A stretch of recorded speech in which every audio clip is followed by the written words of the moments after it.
হে ভগবান, আজকে খুব টেনশন হচ্ছে। আজকে তো আমার কাজের প্রথম দিন, কি জানি লোকেদের এই খাবারটা পছন্দ হবে কিনা। মা, ভয় পেও না, কৃষ্ণ ঠাকুরের নাম নিয়ে বেরিয়ে পড়ো। ঠিক বলছিস রে মা, হে ঠাকুর তুমি সামলে নিও। এরপর মহিমা কৃষ্ণ ঠাকুরের নাম নিয়ে ঠেলা নিয়ে বাজারের দিকে বেরিয়ে পড়ল আর অনেকটা সাহস করে খদ্দেরদের ডাকতে লাগলো। আসুন আসুন, গরম গরম পালং পনির খেয়ে যান। পালং পনির খান ভাতের সাথে, একবার খেয়ে যান। এক প্লেট শুধু 30 টাকা। আসুন আসুন, পালং পনির খেয়ে যান। তখনই ওখান দিয়ে যাওয়া দুই মহিলা নিজেদের মধ্যে কথা বলছিল। এই পালং পনিরের ঠেলাটা নতুন মনে হচ্ছে, খুব সুন্দর গন্ধ আসছে তো। ইস, পালং! আমার তো পালং শাকের নাম শুনলেই বমি আসে। এসব শাক পাতা তো ছাগলে খায়। কি যে বলিস না, পালং পনিরের নাম শুনলেই জিভে জল এসে যায়। আর সস্তায় দিচ্ছে, চল না গিয়ে খেয়ে দেখি, মনে হচ্ছে ভালোই হবে। খিদে তো আমারও পাচ্ছে, ঠিক আছে চল। এরপর দুজনই মহিমার দোকানে গেল। আমাদের জন্য 1 প্লেট করে ভাত আর পালং পনির দাও তো, ভালো করে দিও কিন্তু, তাহলে আবার আসবো। হ্যাঁ হ্যাঁ বোন, এখনই দিচ্ছি। এই বলে মহিমা ওদের দুজনকে ভাত আর পালং পনির দিল।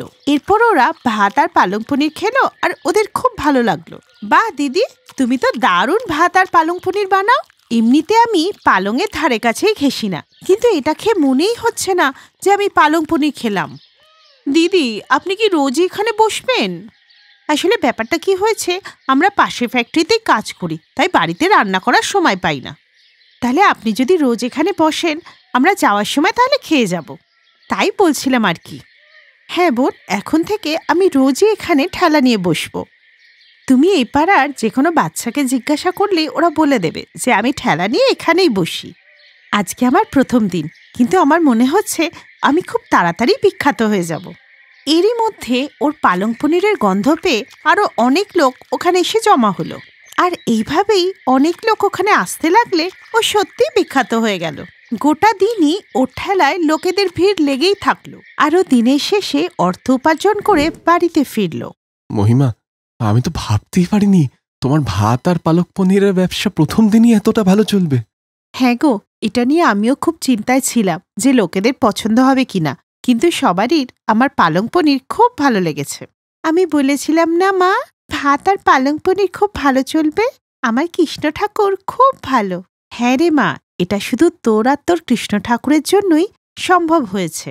আমাদের এই খারাপ সময়ে তুই স্কুল থেকে যদি এই আইডিয়াটা না আনতিস, জানি না আমাদের এখন কি হতো। আমি এখন থেকে রোজই পালং পনিরের ঠেলা নিয়ে যাব, আর তুই দেখিস কিছুদিনের মধ্যেই আমি এই গ্রাম, এই শহর আর এই দেশে ফেমাস হয়ে যাব। আর তোর বাবার চিকিৎসাও করাবো আর সব ঠিক করে দেব। আসলে মহিমা তার স্বামী মহেশের কথা বলছিল, যে কিছুদিন ধরেই অসুস্থ ছিল। মহেশ শ্রমিকের কাজ করে সংসার চালাতো, কিন্তু কিছুদিন আগে রোজকার মতো সেদিন মহেশ কাজ থেকে বাড়ি ফিরলে ওর মেয়ে রিয়া বলল, বাবা তুমি এসে গেছো? আমি কখন থেকে তোমার জন্য অপেক্ষা করছি। তুমি বলেছিলে আমাকে খেলনা এনে দেবে, এনেছো? বলো না বাবা, এনেছো? মারে, আজকে কিছু টাকা পেয়েছিলাম আমি, কিন্তু তোর মা বলল কিছু সবজি আর মশলা নিয়ে আসতে। কিন্তু তুই চিন্তা করিস না, আমি কালই তোর জন্য খেলনা নিয়ে আসবো। বাবা তুমি তো রোজই এরকম বলো, কিন্তু কখনো আমার জন্য খেলনা নিয়ে আসো না। আমার বান্ধবী রিঙ্কি আছে না, ওর বাবা রোজ ওর জন্য নানা রকমের খেলনা নিয়ে আসে, অনেক খাবারও এনে দেয়। ও আমাকে রোজ জিজ্ঞেস করে, তোর বাবা তোর জন্য কি এনে দেয়? মা, ওর বাবার হোটেল আছে, ওদের তো অনেক ইনকাম। আমি সামান্য একজন কর্মচারী, কতটুকুই বা আমি কামাই। কিন্তু বাবা তুমি কোনো সময় তো আমার জন্য খেলনা আনতে পারো, তুমি সবসময় এরকম করো আমার সাথে। ওকে এইভাবে জেদ করতে দেখে ওর মা রেগে গিয়ে বলে, রিয়া কি হচ্ছে এসব? তুই আজকাল খুব জেদি হয়ে যাচ্ছিস। আর বাবা এখন ক্লান্ত হয়ে ফিরেছে, ওকে আরাম করতে দাও। যাও তুমি পড়তে বসো গিয়ে। এই শুনে রিয়া উদাস হয়ে চলে গেলে মহিমা বলে, তুমি চিন্তা করো না, ভগবানের উপর ভরসা রাখো, সব ঠিক হয়ে যাবে।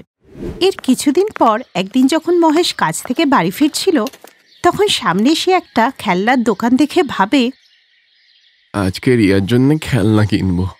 এই বলে সে এগোতে গেলে একটা গাড়ি এসে তাকে ধাক্কা মারলে ওখানকার লোকেরা ওকে সরকারি হাসপাতালে ভর্তি করে দেয়। দেখুন, ওনার শিরদাঁড়ায় চোট লেগেছে, আমরা ওষুধ দিয়েছি, কিন্তু ওনার আরামের খুব দরকার। মহেশ বাড়িতে বসে পড়ায় বাড়িতে আস্তে আস্তে অভাব দেখা দেয়। সব টাকা ওষুধে শেষ হয়ে যাওয়ায় আজ 3 দিন ধরে ঘরে একটাও খাবারের দানা নেই। মা, আমার খুব খিদে পেয়েছে, আমি স্কুলে যাব না। এমনিতেও স্কুলে ম্যাম বলছিল যে আমার ফিস না দিলে স্কুল থেকে বার করে দেবে। হ্যাঁ রে মা, আমি সব বুঝতে পারছি। আমি খাবারের ব্যবস্থা করে দিচ্ছি, কিন্তু তুই স্কুল যাওয়া ছাড়বি না। তুই তো আমাদের ভবিষ্যতের আশা। এই বলে মহিমা রামুর দোকান থেকে কিছু জিনিসপত্র ধারে আনতে গেলে আগে পুরনো হিসাব চুক্তা করো, তারপর নতুন হিসাব। তখনই প্রতিবেশী গুঞ্জন ওখানে আসে আর ওকে বলে, মহিমা, আমার ভাই দেশ থেকে এসছে, অনেক পনির নিয়ে এসছে। ওর তো নিজের ডেয়ারি আছে, তা এত পনির আমার লাগবে না, তাই ভাবলাম তোকে কিছুটা দিয়ে দিই। নে ধর, এটা রিয়ার তো খুব পছন্দ, ওকে রেঁধে খাওয়াস। গুঞ্জন পনির দিয়ে চলে যায়। মা, আমি কিন্তু পালং পনির খাবো। ওর স্বামী আর ওর মেয়ে ওর হাতের পালং পনির আর ভাত খেয়ে খুশি হয়ে ওর প্রশংসা করতে থাকে। মা, তুমি জানো আমার বান্ধবী নিতা আছে, ওর বাবার হোটেল, অনেক টাকা রোজগার করে উনি। তুমিও একটা ভাত আর পালং পনিরের হোটেল খোলো, তোমারও অনেক উপার্জন হবে মা। কিন্তু তার জন্য তো অনেক টাকার দরকার হয় মা। কিন্তু ঠেলা চালানোর জন্য তো হয় না মা, তুমিও তো ঠেলা চালাতে পারো। হ্যাঁ, কিন্তু এর আগে আমি কখনো তো এরকম কিছু করিনি। এইভাবেই সে তার ভাত আর পালং পনিরের ব্যবসা শুরু করলো। জানো আজকে কি হয়েছে? আমার তো পালং পনিরের তরকারি কম হয়ে গেছে, আমাকে আরো বেশি পনির নিতে হবে বেশি করে তরকারি বানাবার জন্য।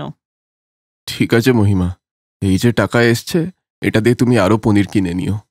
পরের দিনে মহিমা অনেক বেশি করে পনির কিনে পালং পনির বানিয়ে ঠেলায় এসে বিক্রি করতে লাগলো। আস্তে আস্তে ওখানে অনেক ভিড় হয়ে গেল। পালং পনিরের গন্ধে লোকে ওখানে ছুটে চলে আসতো। সবাই ভাত আর পালং পনির খেত আর মহিমার প্রশংসা করত। ধীরে ধীরে মহিমার পালং পনির ফেমাস হয়ে গেল আর ওর উপার্জনও অনেক বেড়ে গেল। তাই সে শহরের একটা বড় হসপিটালে তার স্বামীর চিকিৎসা করালো। খুব তাড়াতাড়ি মহেশ সেরে ওঠে আর মহিমাকে পালং পনিরের ব্যবসায় সাহায্য করতে থাকে। দুজনে মিলে খুব পরিশ্রম করে পালং পনিরের ঠেলায় কাজ করে উপার্জন করত আর এইভাবেই হাসি খুশি জীবন কাটাতে লাগলো।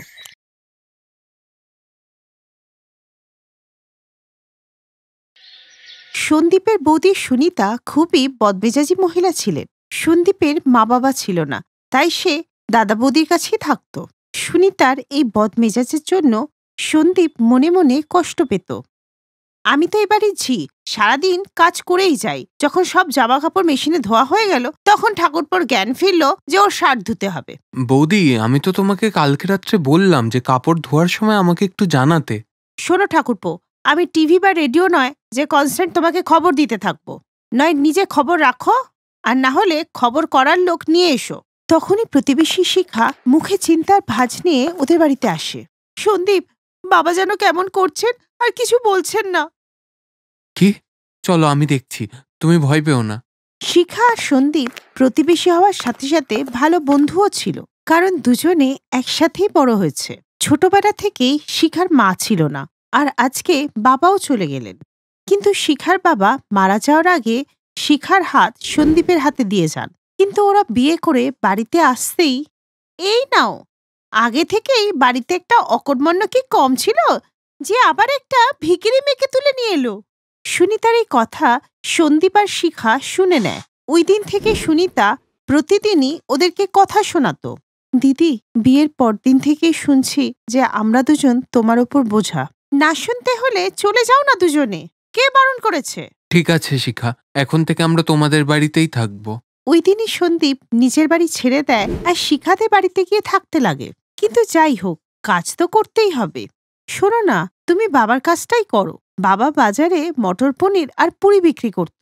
বাবাকে মার্কেটে সবাই জানতো।